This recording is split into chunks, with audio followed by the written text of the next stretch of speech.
Welcome to the Legally Speaking podcast, Legal Tech Talk Uncovered mini-series 2025, sponsored by Clio. We're back with our red mic for a behind-the-scenes series all about legal innovation at Europe's largest legal tech event. So we're granted access to meet some of the greatest speakers, sponsors, brands in the whole legal tech world. We've got 300 speakers with over 70 sessions with over 4,000 attendees from all across the globe, hitting us here over the next 2 days at Legal Tech Talk live in London. From AI to access to justice to smart compliance, you name it, we're covering it all. This isn't just another conversation or another conference, it's a blueprint for community and transformation. So buckle up, we're speaking with some incredible people about policy change makers, legal innovation, and so much more. Over and out. Welcome to the Legally Speaking podcast, live from Legal Yes, Tech again. Talk. Name, title, and organisation. Well, that has changed since the last time we spoke. I am now the CEO of LegalNC. You absolutely are. So we are joined by the amazing Sahar Farooqi. I believe this is your third time on the show, from the UK to Dubai and now live at Legal Tech Talk as we walk around. Yeah, absolutely it is. And it is an absolute pleasure as always. Now running my own business. Absolutely, as a CEO. So you do have your new business. So in one sentence, what problem are you actually trying to solve with Legalencia? Resistance to change. Okay. Within law firms, principally. Specifically, what change?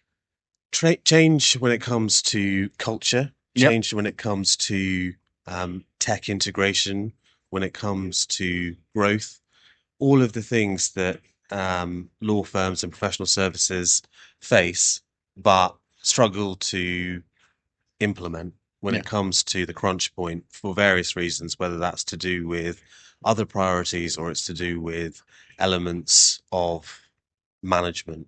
Yeah. Okay. And then as an extension of that, what's one assumption? Obviously, we're at the largest legal tech conference in Europe. You've also been supporting. And let's have a look around. Look at the views as well. They're incredible over there. You've got Canary Wharf. You can see HSBC. You can see Barclays. Cool there, yeah, you can see some awesome. And then we've got the speaker lounge just down there. We've got our HQ. Where do you want to go, Sahar? This is your interview. Should we have a little wander around? The steps down to the main area. We can even maybe go and get a bit of the buzz. But what's one assumption about legal tech you think most people are still getting wrong? That it's not for them. Okay. Or within that it's too expensive or prohibitive for them. The reality is that the time to invest is now. Yeah. And the fear around it, sometimes stemming from the cost, both in terms of financial and time, is one of those things that I think is a massive challenge. Yeah. Okay. And I think we were talking about that in Dubai, actually, in terms of the time is still now. Yeah. You can't afford to sit on your hands. No time like the present. But if people are taking my advice, then they'd already be, what is that, like 6 months further down the line, right? Yeah. It's just one of those things you have to be ready to make that investment in change. Okay. And what's your session or sessions about at Legal Tech Talk? Literally resistance to change and why law firms struggle to invest in transformation. So absolutely my wheelhouse. Yeah, absolutely. And very much what you're known for and doing some great work. Okay, this year's themes are everything from law and tech, evolution and revolution, access to justice, purpose-driven law, you name it, collaboration, smart compliance. If you could just choose one of those, which of those are you most passionate about? You reeled them off pretty quick there. Show me. Access to justice, purpose-driven law, law tech, evolution and revolution, collaboration, or smart compliance. I think a lot of those can actually be put together under collaboration, because under collaboration, there is an awful lot that has to come together.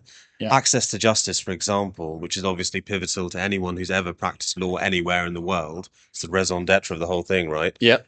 Access to justice requires collaboration, and part of that is tech integration now, because without tech integration, things are slowing down, and it is turning the tables in terms of who actually has control over a transactional litigation, which if people collaborate on with tech, then access to justice will improve. Yeah, well said. I better go because I'm on stage just in here in a couple of minutes. There we go. So there's my panelists. I'm moderating. Look at that. So always a pleasure, Rob. I'm sure I will be on again at some point as well. Yeah, And for now, from all of us live at Legal Tech Talk, Sahar, thanks for joining us. Over and out. Thank you. Thanks. Thank you for listening to this week's episode. If you like the content here, why not check out our world-leading content and collaboration hub, the Legally Speaking Club, over on Discord. Go to our website, www.legallyspeakingpodcast.com, for the link to join our community there. Over and out.